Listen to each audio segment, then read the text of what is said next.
Encore un grand merci à la concession Ducati Toulon.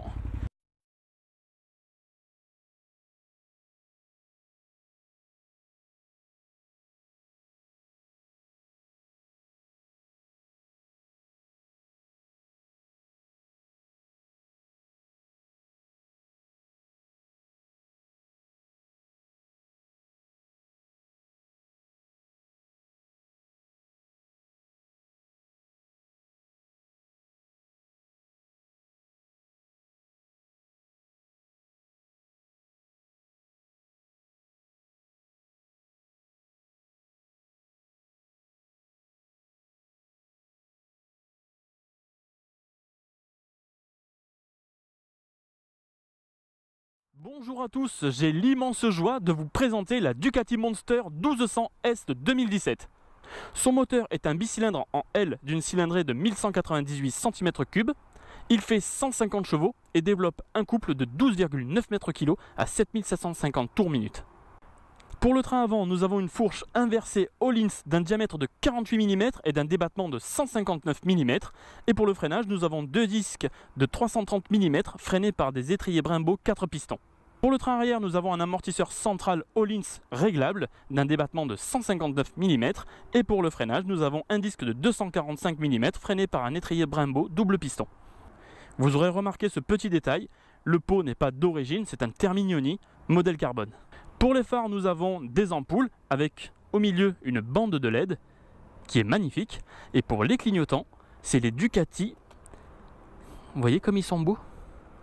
Ils sont magnifiques. C'est des clignots à LED, hein, bien sûr. Et le feu est à LED.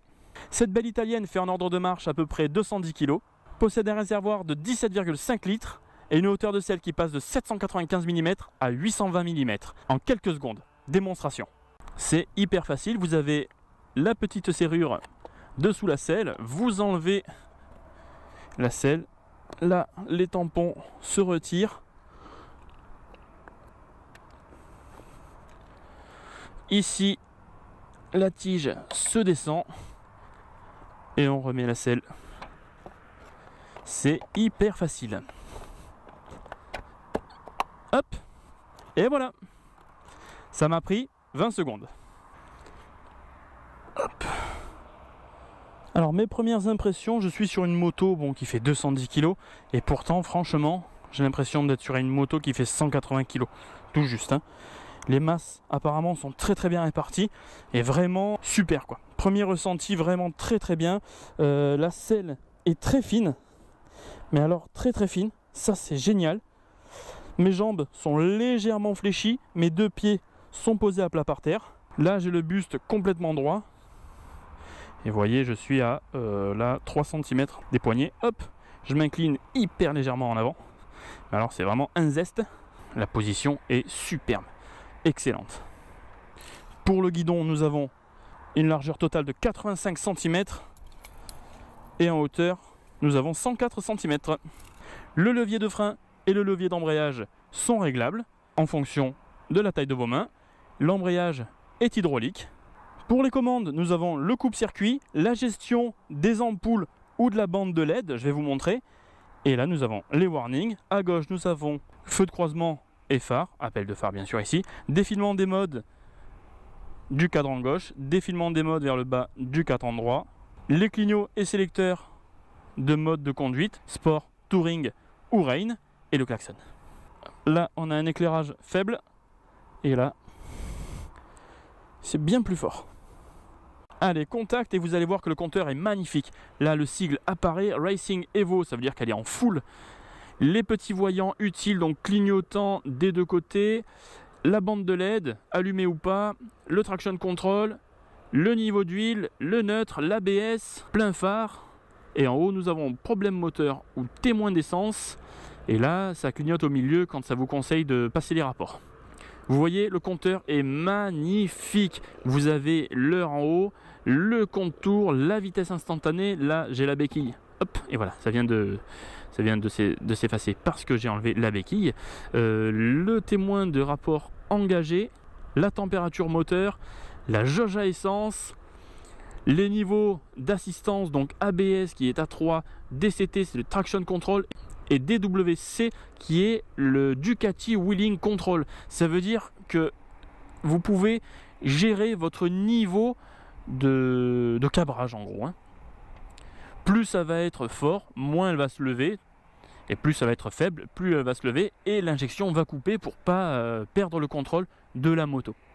Ensuite, là nous avons le kilométrage total, le trip 1, le trip 2, le range au kilomètre, je le mettrai dans la description parce que je ne sais pas du tout ce que c'est. Trip times, le temps du compteur journalier, voilà. Et de l'autre côté, nous avons la vitesse moyenne, la température extérieure, la consommation moyenne et la consommation instantanée.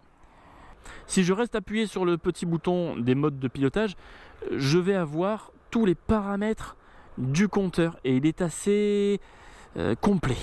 Reading mode, ça veut dire que je vais pouvoir régler mes niveaux d'assistance en fonction des modes de pilotage. Donc si je veux augmenter ou diminuer l'ABS, même si je veux le déconnecter, et ça c'est pareil pour tous les modes, pour le Ducati Wheeling Control, pour le Traction Control, pour les ABS et même pour la répartition de la puissance. Voilà, je suis en mode sport et pourtant je peux mettre en full, medium ou low. Ça va me limiter la puissance.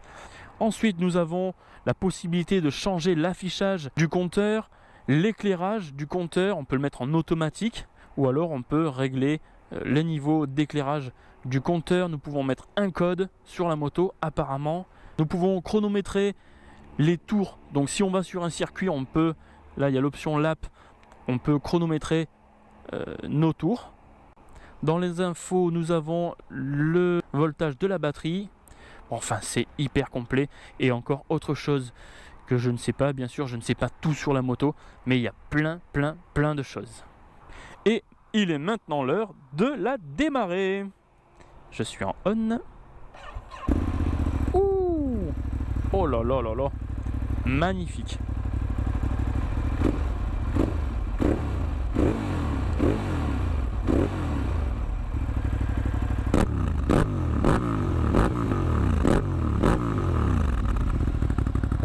Énorme le bruit, énorme. Allez, je vais essayer ça. J'ai encore demandé l'aide de mon pote John. Tchuss. Je me mets en urban. C'est parti.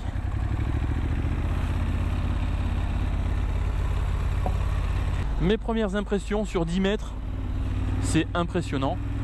Très confortable au niveau de la position. Et mes jambes, j'ai vraiment l'impression d'avoir une moto toute fine. Comme une 125.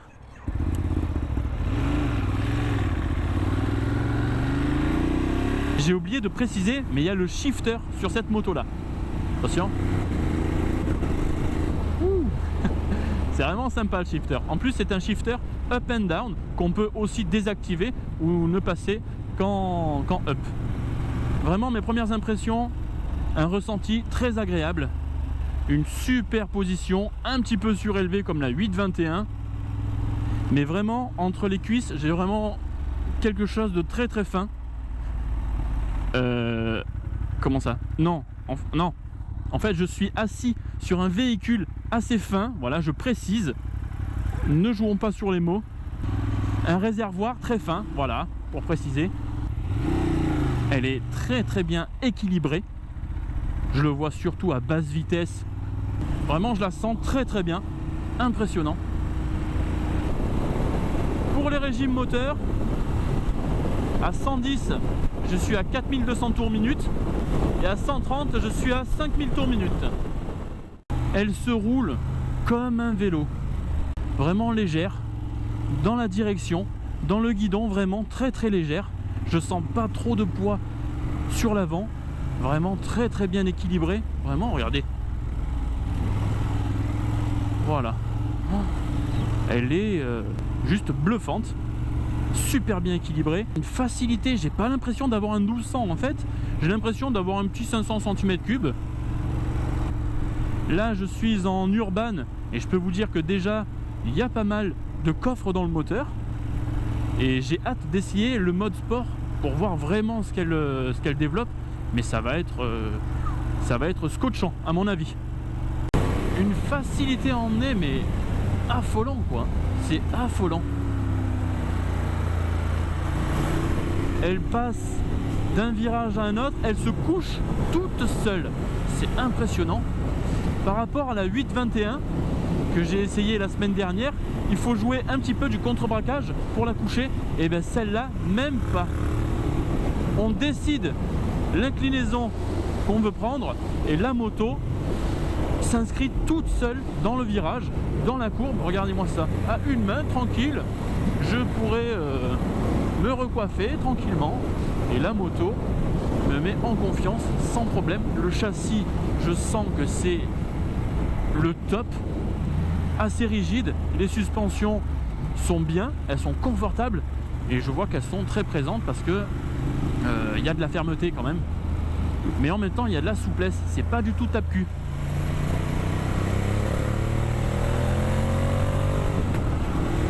Le pot claque un peu, le Terminoni c'est magnifique. Il faut quand même pas que j'oublie que le pneu est neuf en fait. Oh là là, mais qu'est-ce qu'elle met en confiance, c'est impressionnant.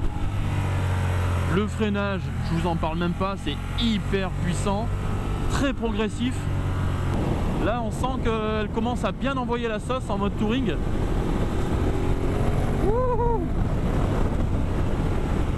Ah oui, c'est vraiment bonnard. Le shifter, c'est juste un plaisir.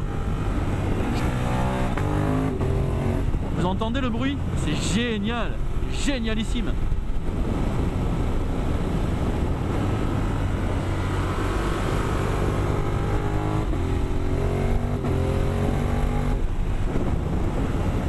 Pour se faire plaisir, il n'y a même pas besoin de rouler vite en fait, parce qu'elle s'inscrit tellement avec douceur et précision dans les virages que même sans rouler vite, on prend du plaisir. J'ai peut-être du mal à l'exprimer, mais il n'y a pas besoin de tirer dessus quoi. On sort du virage, on accélère un peu, le couple fait le reste, on monte les rapports sans toucher la manette de gaz, c'est pas fatigant, la boîte de vitesse est très souple, ça passe facilement, il n'y a pas besoin de se battre contre le sélecteur de vitesse, c'est génial, c'est de la douceur et je peux pas dire de la brutalité, mais c'est du caractère avec de la douceur, voilà. Là je suis en mode sport et franchement rien à voir, hein. Rien à voir.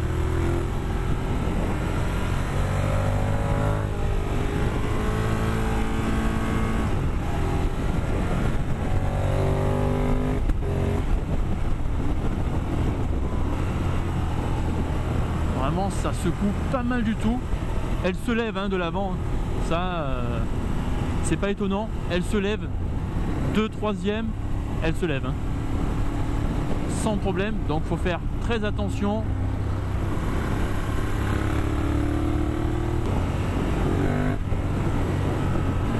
Ah oui, là changement d'ambiance hein. Carrément changement d'ambiance hein. Oh, là je me fais carrément brutaliser hein.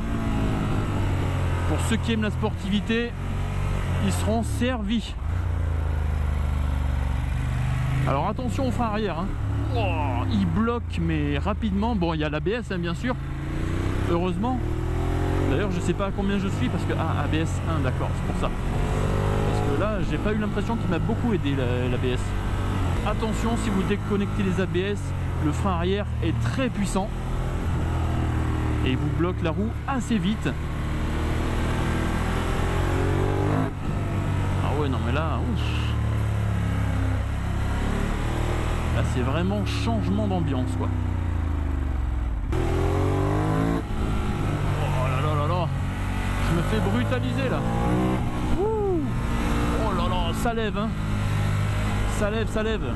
Heureusement qu'il y a les assistances. Bon là je les ai mises quasiment au minimum. Mais pour celui qui met pas les assistances, il faudra qu'il soit très très habitué. Parce que même moi là, j'ose pas trop la chatouiller quand même hein.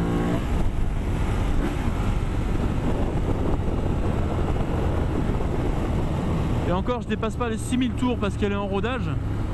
Mais sinon au dessus ça doit bien taper hein. Alors, franchement ça envoie Beaucoup, beaucoup, beaucoup. J'imaginais pas que ça allait envoyer à ce point. Hormis ça, c'est une moto piégeuse, hein, parce qu'elle vous met tellement en confiance au niveau du châssis qu'on se retrouve à rouler assez fort au final. Mais pour quelqu'un qui veut juste enrouler tranquille, cette moto là, c'est juste un plaisir de la mettre sur l'angle. Hein. Hop, et voilà. Et elle m'accompagne. Je ne me bats même pas pour la faire tourner. Elle est au top. Totalement docile. J'adore. J'adore. Alors, nous nous sommes arrêtés pour justement lui faire essayer la bête.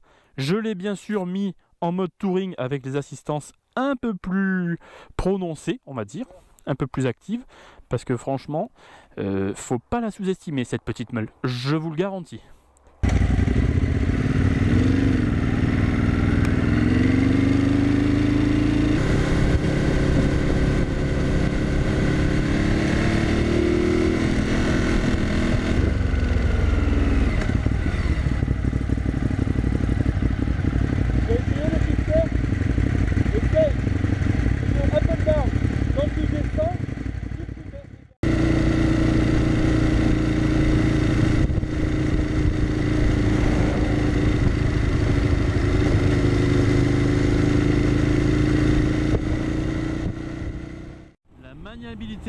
C'est impressionnant.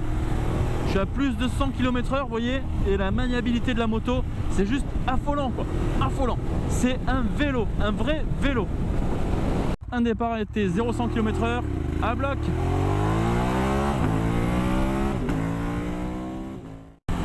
Ce qu'il y a de génial, c'est que comme il y a l'anti-cabrage, la moto, elle se lève un tout petit peu. Le guidon, il flotte parce qu'il est dans le vide. Mais c'est pas du tout dangereux en fait. J'ai pas l'impression de perdre le contrôle. Le guidon flotte un tout petit peu comme ça. C'est parce qu'en fait, la moto ne lèvera pas plus haut. Et franchement, électroniquement, ça rassure énormément. Comme ça, on peut y aller franco avec la poignée des gaz. Et on ne craint pas de trop la lever et de perdre le contrôle. Ça, c'est vraiment le top. Là, je suis entre 2500 tours et 3000 tours minute en deuxième. Et franchement, le moteur, je trouve qu'il est assez rond, assez doux, il ne cogne pas. Là, je viens de me mettre en quatrième à 2500 tours minute. Franchement, ça cogne pas. Agréablement surpris, vraiment.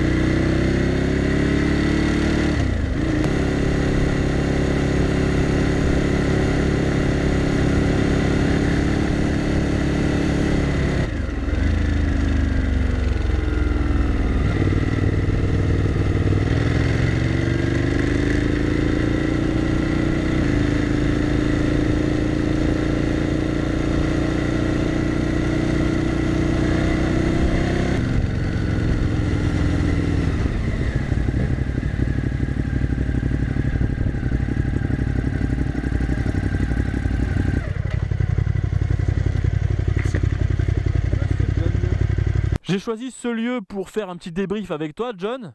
Ce lieu que j'affectionne particulièrement. Alors, monsieur John, dis-moi tout. C'est impressionnant. Impressionnant ? C'est le premier mot qui me vient. Ouais, carrément. Hein. Impressionnant. Ouais.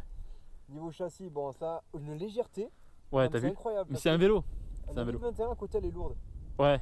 Tu as vu ? Ouais. Parce que pourtant, elle est précise, elle est facile, on va dire, entre guillemets. Mais carrément. celle-là, t'as l'impression d'avoir une plume qui va se jeter dans les virages. Et pourtant, elle est 210 kg, je crois, un truc comme ça. Le ressenti, là, c'est choquant. Le fait de vraiment m'envoyer dans une courbe, d'un coup, elle y va toute seule. C'est limite déroutant, tellement c'est efficace. C'est toi qui l'accompagne, en fait. C'est pas l'inverse, tu vois. C'est toi qui accompagne la moto. C'est ça, exactement. C'est pas elle qui t'accompagne, c'est toi qui l'accompagne. Tu te mènes tout seul, comme il faut. Ah ouais, mais c'est un vrai vélo. C'est un vélo. Par contre, le moteur... Oh, le moteur! Alors, c'est vrai qu'en urbain, tu l'as pas essayé, toi?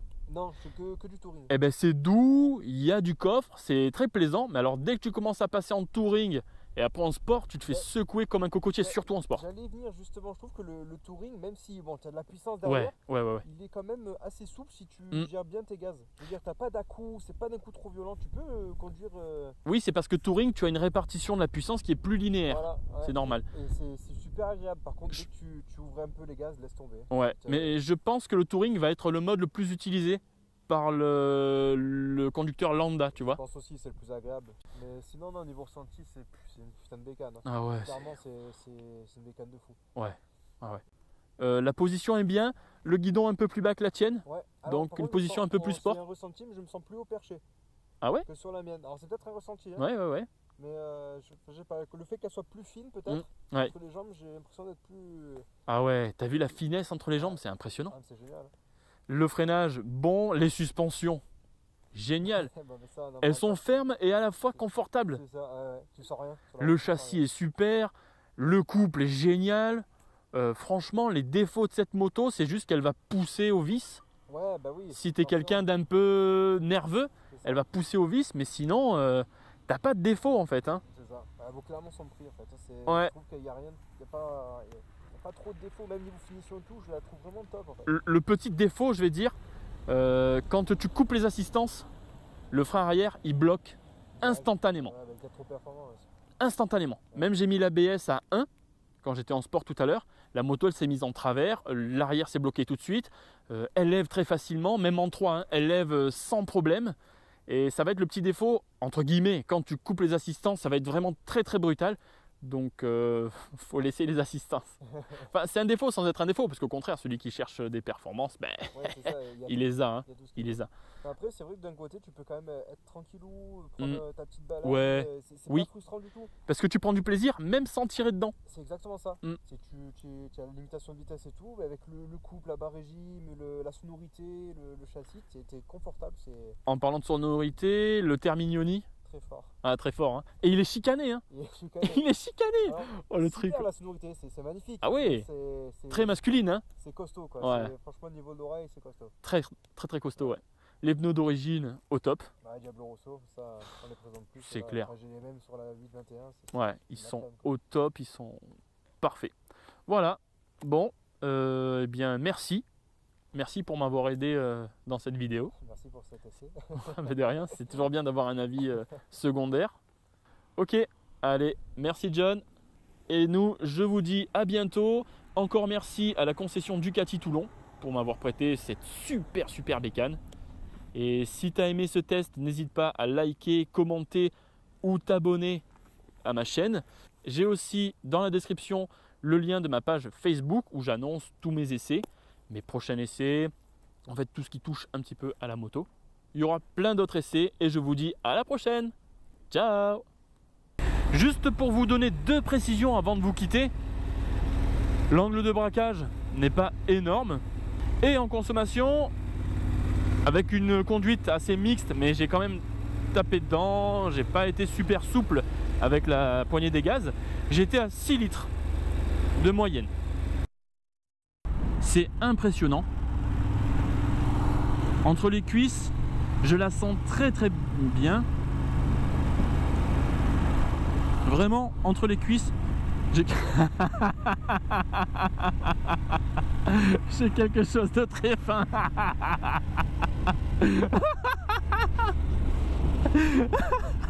Oh putain. Oh là là là.